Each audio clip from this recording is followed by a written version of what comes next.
September is toerisme maand en Saterdag vier ons Wêreldtoerisme Dag.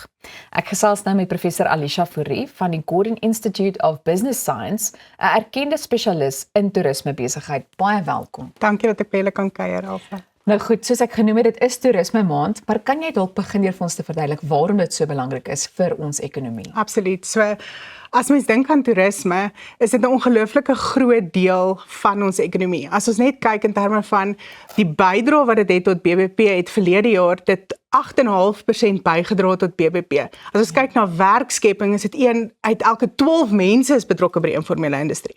Maar wanneer mens dink aan die informele of in die toerisme-industrie, maar die toerisme-industrie is nie net hotelle en safaris en game drives nie, reg? So, en dit is waar die informele sektor in die ekonomie eintlik inskakel, en dit is actually 'n baie groot deel van dit ook. Nou, watter rol speel informele handelaars wanneer dit kom by die Suid-Afrikaanse toerisme? Absoluut. So, as ons dink aan informele handelaars, dit is nou die mense wat nou toeriste produkte aan die toeriste verkoop, reg? Langs die straat of in 'n setting. So, as ons nou daaraan dink, die rol wat hulle speel is amper half tweeledig. Die eerste deel is, hulle is ook mense wat werk skep. So, ons navorsing het gewys op gemiddeld, 1 persoon neem daardie straathandelaars of informele entrepreneurs eintlik in diens. Dis soos eenledig. So hulle dra volledig by tot die ekonomie. Die ander deel is, dit is baie ook bestaansgeoriënteerde entrepreneurs. So hulle is in hierdie besigheid om te oorleef. En daar is soveel mense wat afhanklik is van hulle, en dit is hoe hulle bestaan maak. Is daar enigiets anders wat jy kan byvoeg na aanleiding van die rol wat die informele sektor speel in die Suid-Afrikaanse toerismebedryf? Ja, so die informele sektor in geheel is baie groot. So as ons dink in geheel, as ons kyk na die rol en die impak daarvan, is, as mens net dink aan die informele sektor, Statistiek Suid-Afrika het baie statistiek rondom hierdie. So hulle sê byvoorbeeld 19,5% van alle indiensname is die informele mark. Maar ek kan nou vir jou sê, also, dit is baie meer wyd as net dit. Ek dink nie ons het verstaan die omvang van die informele mark regtig nie. So dis hoekom ons ook 'n span navorsers is, ek saam met professor Derek Blau en Andrea Simon van die Noordwes Universiteit. Ons doen navorsing om agter te kom, maar wat is die dinamiek en die omvang eintlik regtig van die informele mark? Want ek dink nie die statistiek is nie daar en die omvang regtig te verstaan nie. En ek dink die sektor vertolk ook 'n belangrike rol wanneer 'n mens kyk na iets soos die kulturele ervarings wat hulle ook vir toeriste bied. Waarom gaan dit nie net oor geld nie? Okay, so dit is belangrik, want mense dink sukses is geld, né? Ja. En as mens dink aan hoe die informele handelaars en entrepreneurs eintlik sukses bereik, is eintlik deur 2 ander baie belangrike aspekte. En dit gaan oor sosiale kapitaal grootliks. Sosiale kapitaal gaan eintlik oor die bou van netwerke. So hoe hierdie individue eintlik 'n bestaan maak, gaan oor wie is saam met hulle in hierdie ding. So mense kan dink in die formele sektor is jou mededingers jou mededingers. Jy gaan nie saam met hulle, jy weet, 'n verhouding probeer maak nie.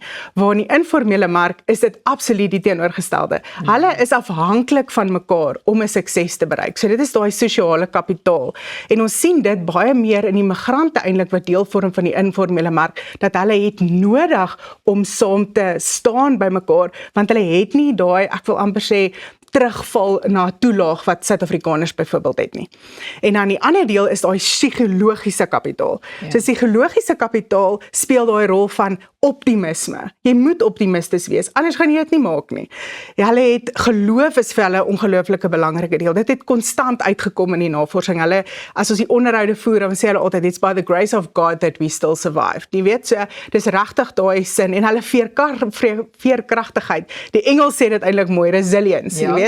Ja. Hulle maak 'n plan, soos as daar 'n ekstrogene skok is, maak hulle 'n plan en hulle kyk hoe kan hulle 'n ander produk produseer, of hoe kan hulle produk verander om die mark te dien. So daar's 'n ongelooflike veerkragtigheid, en op die einde van die dag, sukses in terme van geld, nie noodwendig nie, dis 'n natuurlike belangrike rol, maar die ander aspekte is soos jou sosiale kapitaal en jou psigologiese kapitaal. Dis baie interessant.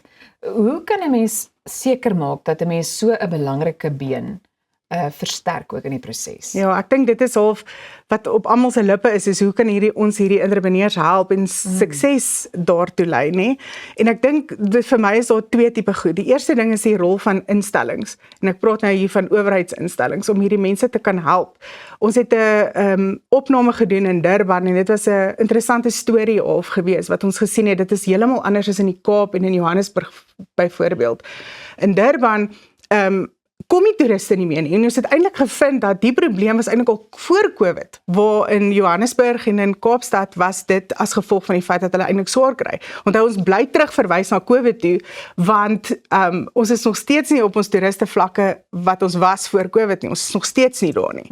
So dit het nog steeds 'n invloed. So wat ons daar gesien het is, daar's dwelmhandelaars op straat. Hulle jy weet laster die toeriste, dis diefstal op straat. So die toeriste kom nie meer soontoe nie. So basiese goed soos polisieering byvoorbeeld, goeie infrastruktuur, dit alreeds is 'n stap in die regte rigting. En dan in terme van opleiding ook, nie noodwendig, jy weet spesifiek, ons moet almal universiteit toe stuur, dit is natuurlik baie belangrike aspek, maar industrie georiënteerde opleiding. In terme van hoe kan ons help? As mens iemand kan kry wat hulle kan help in terme van produkdiversifikasie. Ja. In Namibië het ons dit gesien in ons navorsing, daar's actually organisasies wat help om te sê, okay, maar hoe kan ons jou help om produkte te verkoop wat bietjie anders is as die normaal? Ja. Want ons sien dit baie keer, die produkte is dieselfde. Ja. So hoe kan ons help om die produk bietjie anders te maak? En ek dink dis 'n goeie noot om op af te sluit. Baie dankie. Die tyd het ons ongelukkig ingehaal. Doodreg, baie dankie, Maar julle Elsa. sal onthou dat ons verlede week ook terwyl ons op dieselfde bladsy 'n lekker kykerkompetisie gehad het. Ek gaan jou nou meer daarvan vertel. Bly gerus ingeskakel, ons is nou weer terug.